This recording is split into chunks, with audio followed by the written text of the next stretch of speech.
Rob, where are you going today? Right, well today we're going to go to Jeff Whitworth's. Now, Jeff Whitworth is a great bloke because Jeff loves his Velocettes. Now, the thing is, you see, talking about the British motorcycle industry, is that, well, first of all, it's a French-sounding name, but we're going to upset people now. Oh, right, okay. We don't upset people, do we, really? Not usually now, but it sounds like we're going to. We're going to. Okay, well, the thing is, you see, Velocette isn't a British make. Velocette was made by Johann Gutmann when he came here at the end of the 19th century.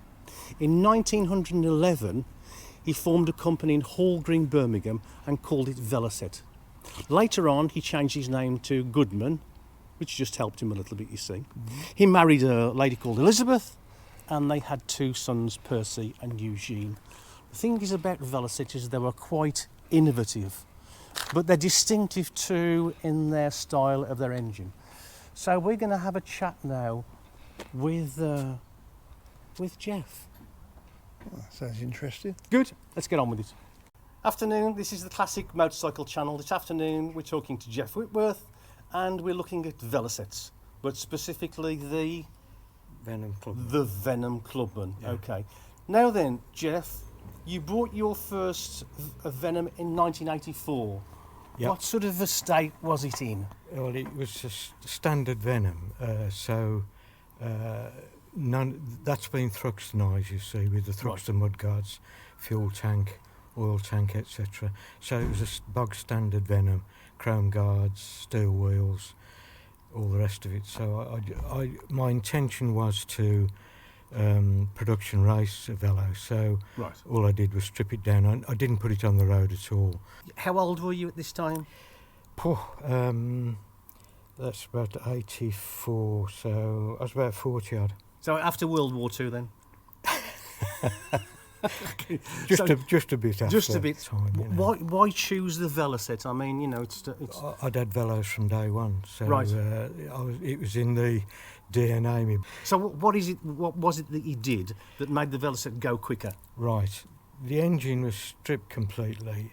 There was no super tuning done on it other than an 1 3/8 GP, which GP carburettor. So a bigger carburettor. Bigger carb. Yeah. But the rest of it really was standard Venom. What race tracks did you use?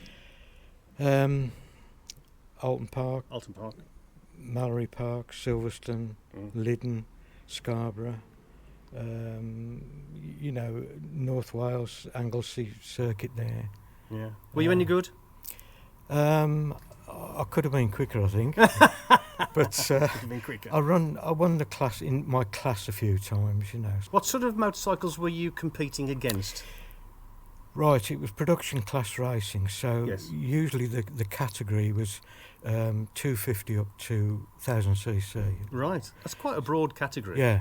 Now, Jeff Dodkin was a big part in your life, wasn't he? True, yeah. Fantastic guy. Where did he come in? Right, Jeff Dodkin used to do all the long distance endurance racing in the early 60s, always with Velocettes. He was a Velocette agent, and his bikes were always fabulously prepared, you know.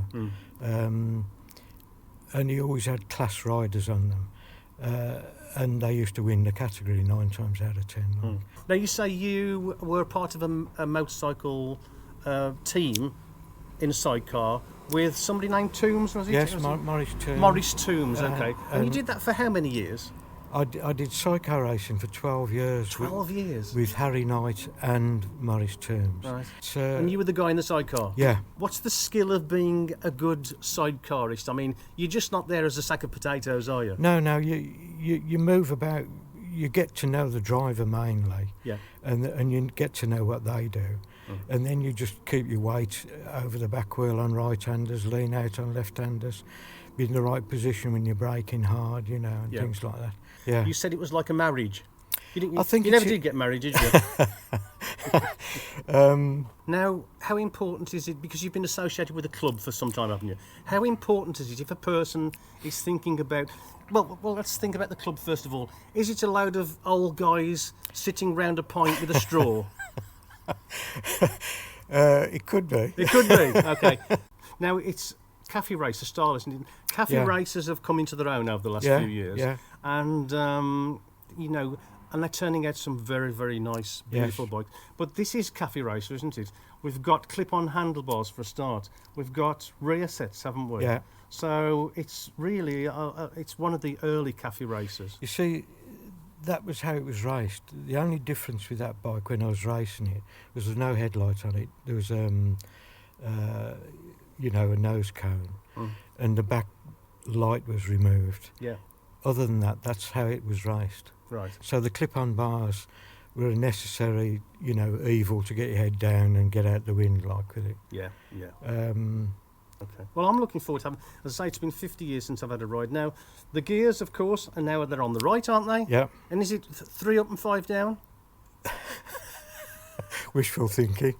It's up for up and down for down. Okay, so it's 1 up and 3 down. No, up for up. So it's 1 down and One the down. rest up. 1 down and the rest up. Okay. Now that I shall try and remember that. that's the opposite way. 1 down. What's the brake horsepower of a 500 Venom? The Venoms were about 36 as standard. A Clubman was about 30, 38, 39. A Thruxton, which was this based on, Yes. was about 41, 42 brake. Okay. Well, before we have a bit of a walk round, do you like my microphone? It's pretty different, isn't it? It's different, isn't it? Yeah. Actually, somebody said to me, "I've got to get a dead cat," but I wasn't going to. I wasn't going to kill my cat just to cover that over. Yeah. That actually, that's a caterpillar. I found that in the hedge this morning. If you put a small USB up their bottom, they work very, very well. Good And it stuff. doesn't harm them. I shall just put him back when Put I've it back, finished. yeah, when he's So done. no animals were hurt in the making of this film. Very good. Let's have a walk around anyway, and let's Yeah. have a look at this bike. Right, Jeff. So you twin leading shoe. Twin leading shoe at the front. Yeah. Okay, and that looks rather beautiful. That's a very attractive hub, isn't it? And here we've got, obviously, we've got speedo and rev counter. Yeah. Is that a damping mechanism there, right Yeah, in the middle? steering damper. Yeah. Okay. And beautiful paintwork. Yes. Well, that's standard. Beautiful Veloz. paintwork. So down to the engine, then we've got dynamo at the front, Yes. and we've got magneto here, and of Magneto, course yes. this is that beautiful timing case, Yeah. isn't it?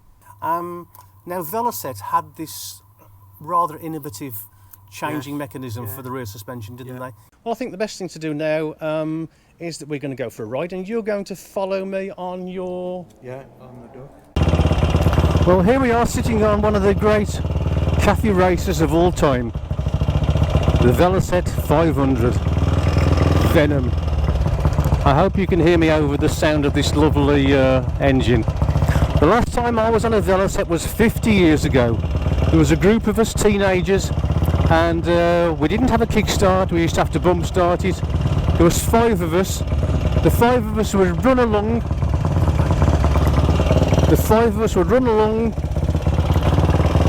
And then 3 of us would jump on, and away we'd go. We used to say about the Velocette, it fired every other lamppost.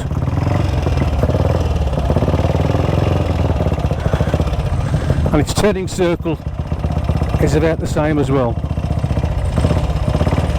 Right, I'm going to follow Jeff, and then I'm going to take the lead in a bit.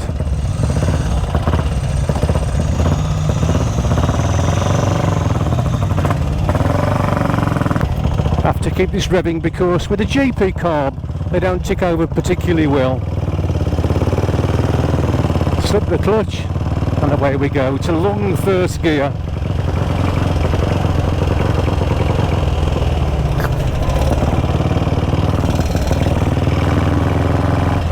Where's that gear lever? There it is.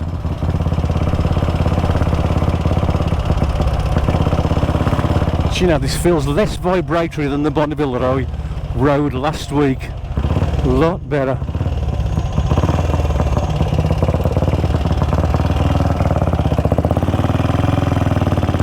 It's really quite smooth for a 500cc thumper. Very smooth indeed. Right, I'm relaxing now. My knees are gripping the tank. My bum feels nice on the seat. The handlebars actually feel better than that BMW K100 that I was on last week as well. I really like this. I think we're headed for Shenston, but it's back to hand signals and gauge.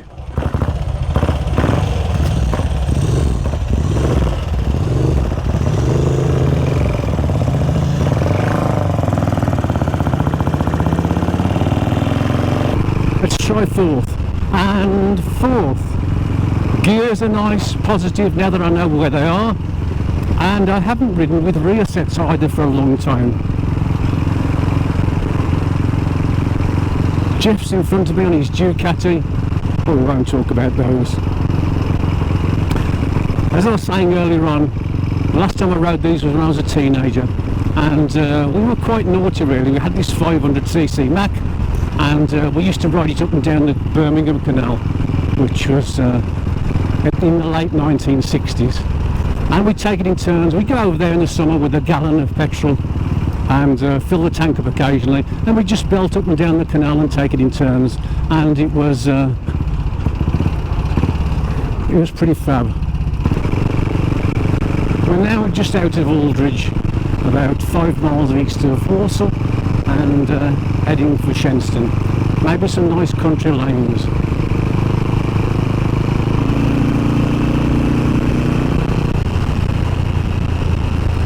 The foot brake actually, when I initially got on the bike, felt really rather low down, but because I'm leaning forward and my feet are at an angle, it's just about right.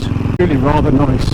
I can sort of like sit up now and take the weight on my knees, fingertips on the handlebars, and I like the clocks. Where are we? 2,500 revs nearly, 40 miles an hour, and we're turning right.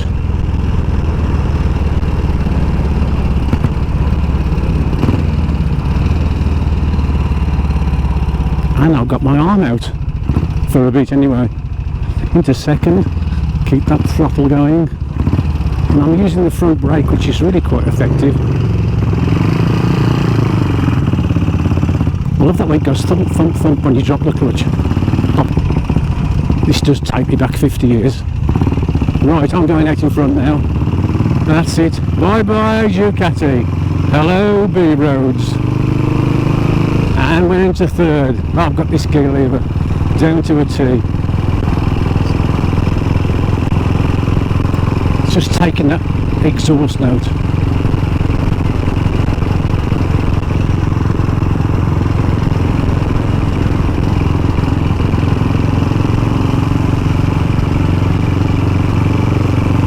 Wow, these bends are just the job.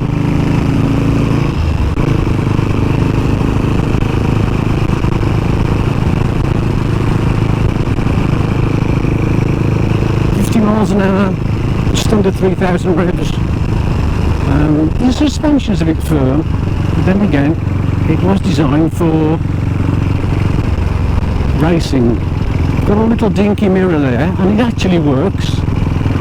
I can see Jeff in my rear coming up with his, I was going to say bowl of custard. It's a yellow Ducati.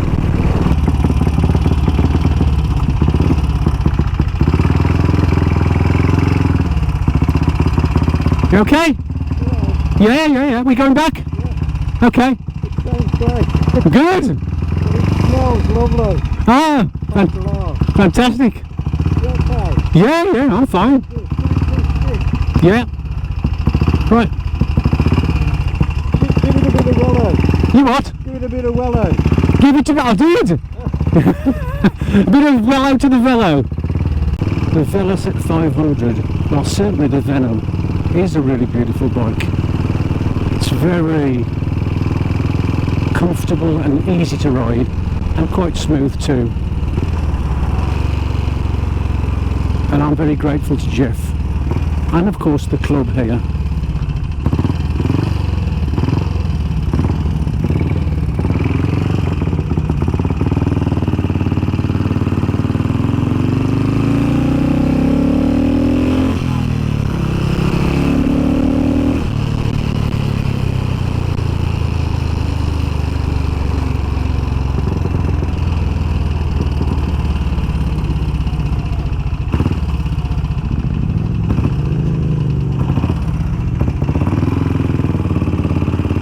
go silent mode for a while and talk young people. Yes, I'm talking about the young boys and girls that are now learning to ride and love motorcycles. Here in the UK, there are over 100 motorcycle clubs catering for every kind of motorcycle. The obvious truth, though, is that the members are all getting on in years. Why is that, and how can we attract young people into the classic scene? Back in the 60s and 70s, everyone who had a motorcycle learned the gentle art of spannering. I remember when I was 17 buying a Royal Enfield Continental GT, taking it home and instantly stripping the engine down in the bedroom. My mother went ballistic, of course.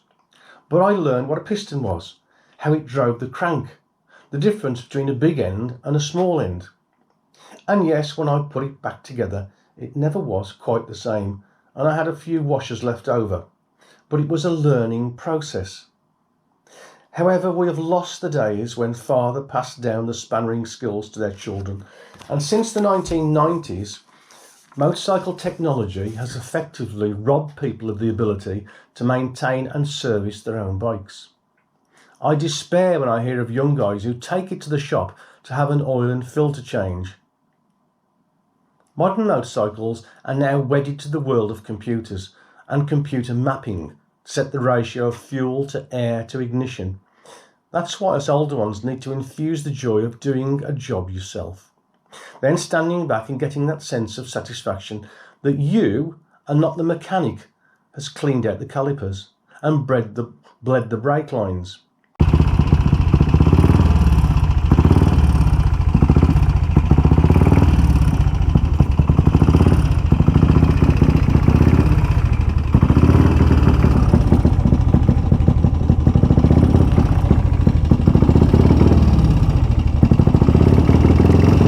I've got it.